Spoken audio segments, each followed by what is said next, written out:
Et on en parle avec Danielle Vilchien. Bonjour. Bonjour. Vous êtes secrétaire générale de l'association France Parkinson. Vous êtes vous-même atteinte de cette maladie. Tout d'abord, cette découverte des scientifiques, ça représente un espoir sérieux pour vous? Oui, tout à fait. Je suis très excitée depuis que j'ai lu cette nouvelle.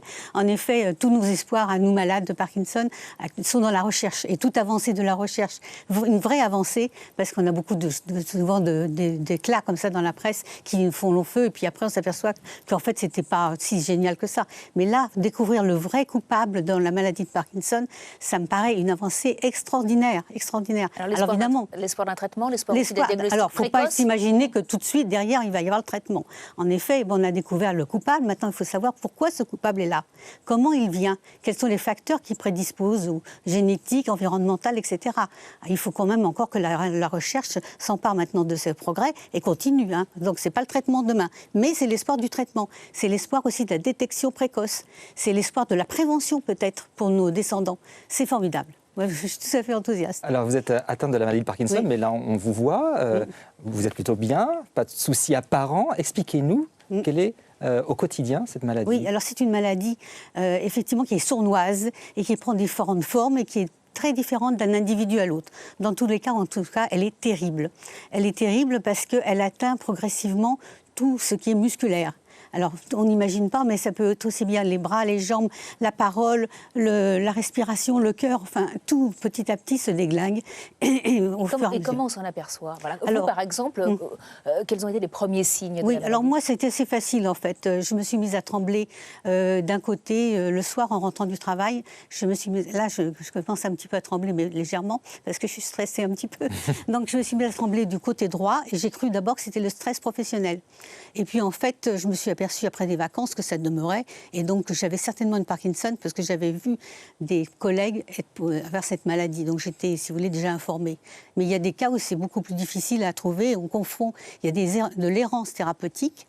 Il y a des personnes qui mettent 3 ans à ce qu'on leur pose un diagnostic Parkinson. Donc, il y a un progrès à faire à ce niveau-là.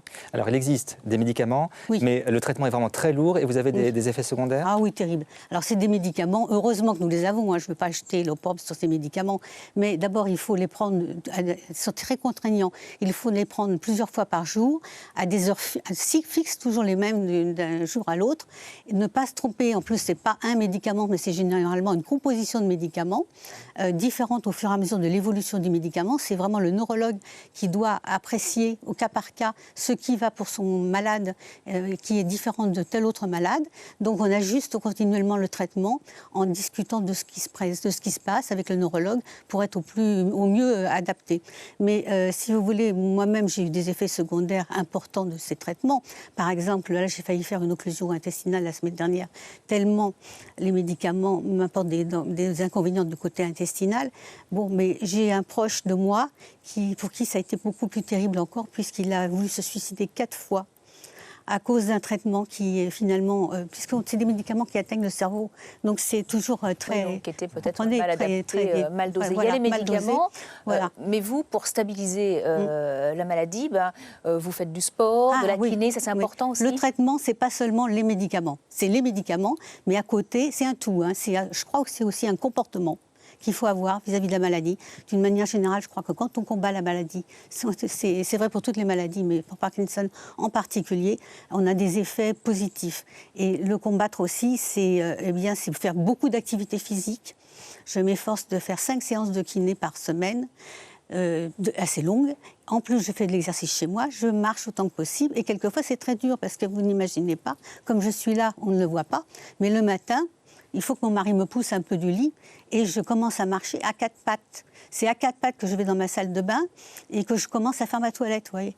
Et je prends tout de suite mon médicament, mais il faut au moins 1 heure pour que je puisse commencer à me lever, à être droite. Et ça, on ne le voit pas comme ça. Mais c'est un effort continu, je peux vous dire.